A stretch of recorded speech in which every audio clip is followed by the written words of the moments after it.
नमस्कार, मेरा नाम है अमरेंद्र और आप देख रहे हैं बोले भारत का किताबों पर आधारित खास कार्यक्रम ये किताब क्या कहती है। इस एपिसोड में हम बात करेंगे जाने माने साहित्यकार और फिल्म पटकथा लेखक राही मासूम रजा की किताब ओस की बूंद के बारे में। यह उपन्यास 1970 में प्रकाशित हुआ था और इसने खूब ख्याति हासिल की। राही मासूम रजा का भारतीय संस्कृति और साहित्य में अमूल्य योगदान है।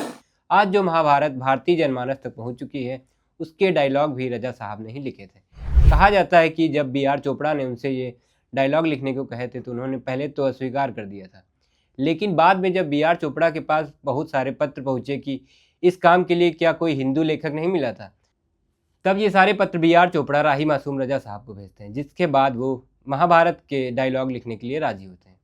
फिलहाल ओस की बूंद पर वापस लौटते हैं। यह उनकी महत्वपूर्ण किताब है जो पाकिस्तान बनने के बाद कस्बे में सांप्रदायिक तनाव की स्थिति से रूबरू कराती है।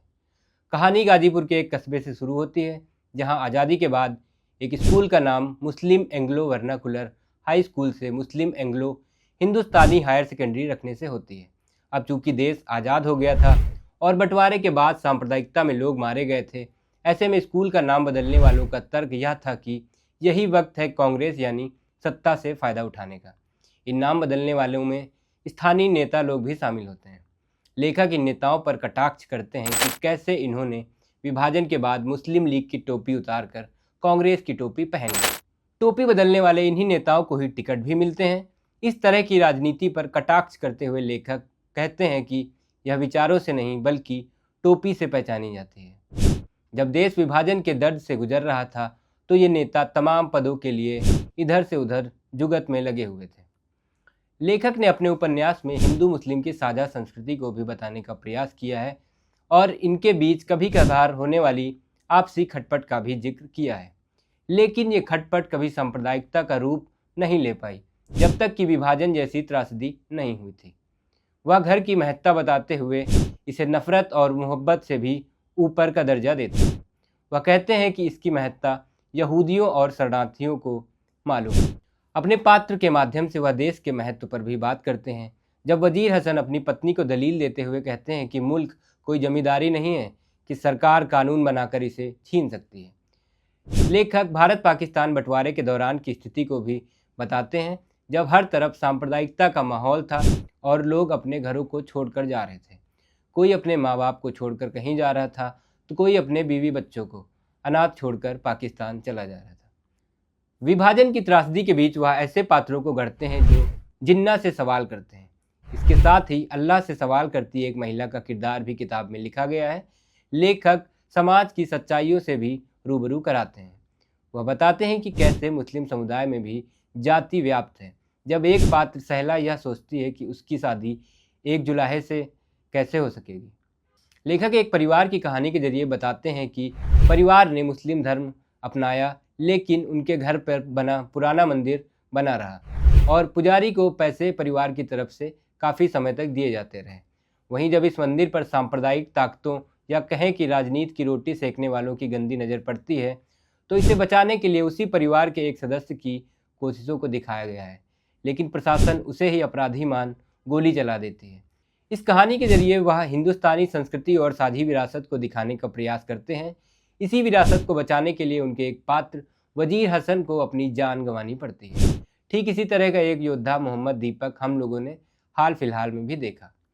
लेखक सिस्टम पर भी तंज कसते हैं कि कैसे सिस्टम किसी निर्दोष को भी अपराधी बना देता है और बिना तह तक जांच किए अखबारों में इनके बारे में किस तरह से छपता है। वह सांप्रदायिक तनाव भरे माहौल की बात करते हैं जहां कानूनी मुकदमे भी धर्म के आधार पर होते थे। उनकी एक पात्र इस पर वकील से जिरह करती है कि अल्लाह और भगवान ने अदालतों को भी बांट दिया है क्या। लेखक उस समय के भयावह मंजर को बताने की कोशिश करते हैं जहां सभी डर के साए में जीने को मजबूर हैं। वह लिखते हैं कि भगवान नाम का जो शब्द है वह ओम नहीं बल्कि डर है जो हर जगह व्याप्त हो गया है। वह लिखते हैं कि अल्लाह के लाखों नामों में एक नाम डर का भी बढ़ गया है। वह गुस्सा, झल्लाहट, शक, नफरत को इसी डर का रूप बताते हैं। अपने पात्रों के जरिए राही मासूम रजा ने उन लोगों की कहानी बुनी है जिन्होंने सांप्रदायिक दंगे देखते सुनते हुए उम्र गुजारी है। इस मंजर कसी का उन पर क्या प्रभाव पड़ता है, इस पर भी चर्चा की गई है। लेखक ने लोगों के अकेलेपन को उजागर करते हुए इसे आज के युग की सच्चाई बताया है। जो कि सच भी मालूम होती है, क्योंकि हर तरफ भीड़ तो है लेकिन फिर भी सब कहीं न कहीं अकेले हैं। वह चुनाव के दौरान धर्म की महत्ता पर भी जोर देते हैं। वह लिखते हैं कि धर्म की दीवारों के बोझ से घरों की दीवारें बैठी जा रही हैं। एक पात्र के जरिए लेखक कम्युनलिज्म यानी सांप्रदायिकता के बारे में लिखते हैं कि कम्युनलिज्म सिर्फ कम्युनलिज्म ही होता है। वह लिखते हैं कि जब तक हम हिंदू, मुसलमान और बंगाल, पंजाब में लोगों को बांटते रहेंगे, तब तक शहर यूं ही जलते रहेंगे। अपने पात्रों के जरिए वह आंतरिक मन में क्या चल रहा है इसकी भी पड़ताल करने की कोशिश करते हैं।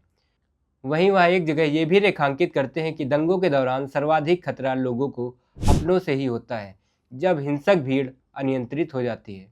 यह बात तो सर्वविदित है ही कि सांप्रदायिक हिंसा हो या फिर कोई युद्ध, सबसे ज़्यादा कीमत महिलाओं को ही चुकानी पड़ती है। इन सबके बीच एक आम इंसान, या कहें जो सांप्रदायिकता के पक्ष में नहीं है, वह खुद को कहाँ खड़ा पाता है।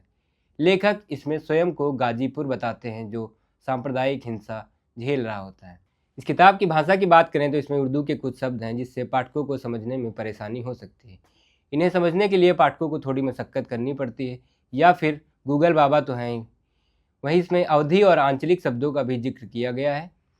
उपन्यास में कुछ जगहों पर लेखक ने गालियों का भी प्रयोग किया है, जिसे पढ़कर तथाकथित सभ्य समाज को परेशानी हो सकती है।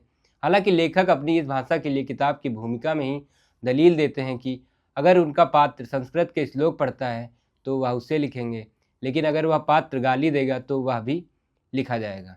वैसे उनकी दलील सही है, क्योंकि गालियाँ हमारे समाज का हिस्सा हैं और ऐसा संभव नहीं है कि सांप्रदायिक हिंसा में उलझी भीड़ या पात्र गालियों का इस्तेमाल ना करें। लेखक सांप्रदायिकता झेल रहे एक समाज में सच्ची इंसानियत की तलाश करते हैं, लेकिन उन्हें कम ही पात्र ऐसे मिलते हैं, क्योंकि सभी हिंसा में ही अपना फ़ायदा ढूंढ रहे हों। चाहे फिर वह पुरुष हों जो स्त्रियों को नोचने पर आमादा हों, या फिर राजनेता जो हिंसा की रोटियों में वोट तलाश रहे हों। ये किताब क्या कहती है कि इस एपिसोड में इतना ही। जल्दी ही मिलेंगे किसी नई किताब के साथ। शुक्रिया।